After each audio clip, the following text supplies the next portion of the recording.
Good morning. We're here in the Palm House, the wonderful Palm House in Botanic Gardens, and I have got a wonderful young lady with me this morning. This is Joy McCann from the famous McCann family, Belfast family.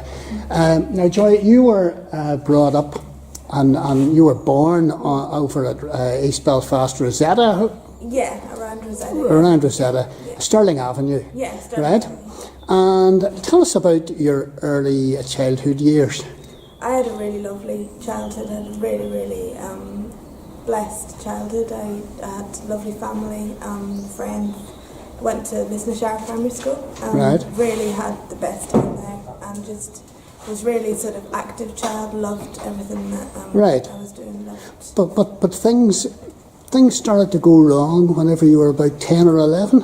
Yeah, things took a different turn anyway, yeah, when I was sort of 11, maybe 11, 12ish, sort of going from primary school to secondary school. Just when I'd reached secondary school, started to get very ill very quickly, sort of started to feel faint in class, started to have to keep going home, taking half days. And this was ME? Yes, well, eventually they diagnosed it, yeah, it took about a year and a half, but yeah. It was with you for how many years? It was 13 years in all. 13 years. Yeah. So your secondary school education was lost. Yeah. I just got about 6 months in, and then that was it. And So, I loved it, you know. So no GCSEs or no A levels, and certainly no university. No, nothing. Nothing. Nothing like that. No. Right. Okay. Yeah. Now, but Joy, you are standing before us in the beautiful Palm House with all these beautiful flowers, and you're looking great yourself. You know, you are now what, mid-20s? Yeah, I'm 27 now. And Yeah. how can this be? You were basically confined to the home. Yeah, I was. For all those years. It was a very bad strain of ME that we had a lot of doctors from London and stuff come over when we were in Belfast and didn't know what to do. So tell us, if you can, briefly, how it is that you are fit and well. Yeah.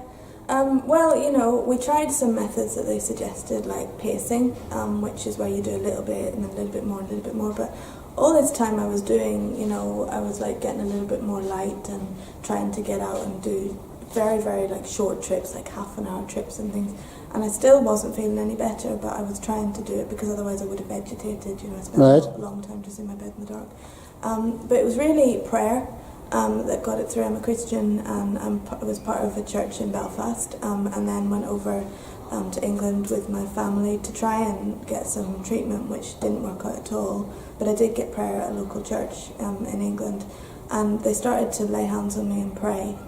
We sort of felt that it was the time to do it and really press in for it, and they did it, and I just started to feel strength come into my arm, strength come into my legs. My neck used to sort of be back like this, and they would pray and it just pressed forward like that. And there was a lot of things that just started to roll in terms of strength. Right. But it was one day in a sort of really joyful worship service that I just felt really strongly that I should stand, you know, and I did.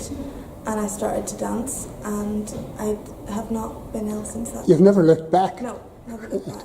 And it just was a slow realisation that the healing was there, just every day walked out normal life. So from the ages of about 11 through to, what, 20? 25, I think it was. So yeah. 13 odd years. Yes, yeah. And very strange years and very difficult years for you and your family. Yeah. You were confined, and whenever you reached the age of around 25, you had this prayer, and there was a miracle happened in your life, basically, and you're back to normality. Yes, I am.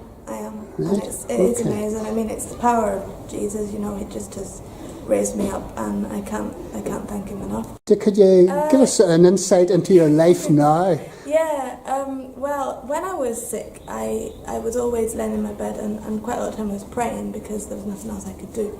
And I felt like God started to show me visions and dreams of Africa. And being a missionary in Africa. Right. It's quite foreign to my mind. Absolutely. Especially a wee Belfast girl. It's not sort of standard. No. So I prayed a lot into that, and I made some connections sort of while I was beginning to come out of the illness. And then when I finally did get healed, I said to God, right, I'm ready to go now. Where do you want to send me? And I'd had links with a charity in Tanzania. So to cut a long story short, I work out in Tanzania now as a missionary. So you are telling me that little girl from Belfast who has spent 13 years confined to the home with ME is without qualifications of any description. You are out in Tanzania, in the middle of Africa, and you are working with young children. Young children, and a church that's just planted there as well. So I'm doing a lot of church work. How long have you been out in Tanzania already? In total I've done 18 months. I had a 2-month break in between, but in total I've done 18 months. So you're not a novice, you're sort of, you've got your foot through the door. I've become accustomed, to the lifestyle there and stuff. The heat doesn't, isn't What kind of temperatures would you have? It'd be about 28 to 30 degrees. All the time? I am, we're up north, so it's... So you're up near the Serengeti, aren't you? Yes, about 3 hours from the Serengeti and just on the edge of Lake Victoria. And you tell me that you're the only white face in the whole compound, in the whole area? In the particular community I'm in, I think there is one Russian lady somewhere close by, but I haven't met her before. So, from what I know, and you're home for a wee bit of a break. What's the plan? I'm planning to head back as soon as possible now. I'm back in Belfast. We're in England at the minute, my parents and me. Right. So I was back just for Christmas and then took a little bit longer just to get some sort of things stabilised and stuff. Yes. And then, I'm hoping to head back the next couple of months. And what's the name of the organisation you're with? It's called Tanzania Bridge of Hope. Tanzania Bridge of Hope. Yes. And that's online, I presume? It is online, we have a website and everything. And people can follow you? Yes, they can, you can follow, we have Facebook pages and everything. We have a Facebook page for the daycare, the Bridge of Hope daycare for Tanzania Bridge of Hope, and also for the church that we're in. We're www.tanzaniabridgeofhope.wordpress.com. But you believe that God has led you there, totally. And He will provide? Yeah, He will provide, and He's teaching me along the way. People there, they think I've had training, but I haven't, and it's just the Holy Spirit, that's what we believe as Christians, that the Holy Spirit. And one last thing, even on your sickbed, you were learning Swahili. I was, once I could. Which is the main language of Tanzania. I knew that. So and you are now almost fluent. Almost fluent, Brilliant, brilliant. I can communicate. So. Brilliant, Joy. Thank you very much. Thank you so much. And God go with you.